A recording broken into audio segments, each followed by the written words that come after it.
তাইওয়ানে শক্তিশালী ভূমিকম্প, রিখটার স্কেলে মাত্রা 5.9। তাইপেই কেঁপে উঠল তাইওয়ান। শক্তিশালী ভূমিকম্প অনুভূত হয়েছে দ্বীপরাষ্ট্রটিতে। রিখটার স্কেলে এর মাত্রা ছিল 5.9। ভূমিকম্পের কেন্দ্রস্থল ছিল তাইওয়ানের পূর্বাঞ্চলীয় উপকূলের কাছে, ভূপৃষ্ঠের 10 কিলোমিটার গভীরে। ভূকম্পটি এতটাই শক্তিশালী ছিল যে রাজধানী তাইপেই সহ পুরো দ্বীপের বিভিন্ন স্থানে তীব্র কম্পন অনুভূত হয়েছে। বহুতল ভবনগুলোতে আতঙ্কিত মানুষজন রাস্তায় নেমে আসেন। প্রাথমিকভাবে ক্ষয়ক্ষতির কোনো বড় ধরনের খবর পাওয়া না গেলেও স্থানীয় প্রশাসন ক্ষয়ক্ষতির পরিমাণ নিরূপণের জন্য কাজ শুরু করেছে।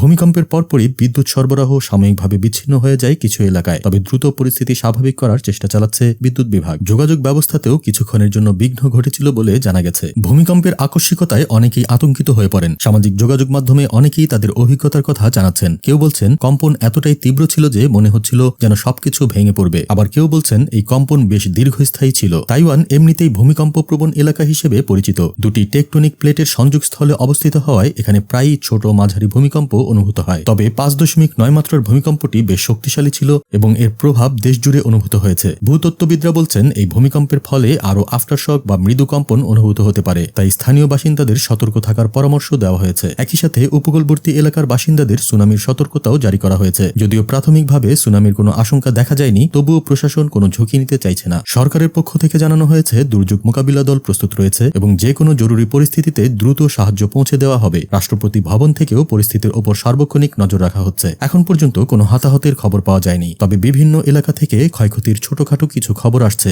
ভেঙে পড়েছে কিছু পুরনো বাড়ির দেওয়াল, রাস্তায় দেখা দিয়েছে ফাটল। তবে ক্ষয়ক্ষতির সম্পূর্ণ চিত্র পেতে আরও কিছু সময় লাগবে বলে জানিয়েছে স্থানীয় প্রশাসন। তাইওয়ানের আবহাওয়া দপ্তর জানিয়েছে আগামী কয়েক ঘন্টা পরিস্থিতি স্বাভাবিক না হওয়া পর্যন্ত জনসাধারণকে সাবধানে থাকতে এবং সরকারি নির্দেশিকা মেনে চলতে অনুরোধ করা হচ্ছে। আপনারা দেখছেন প্রতিদিন সকাল।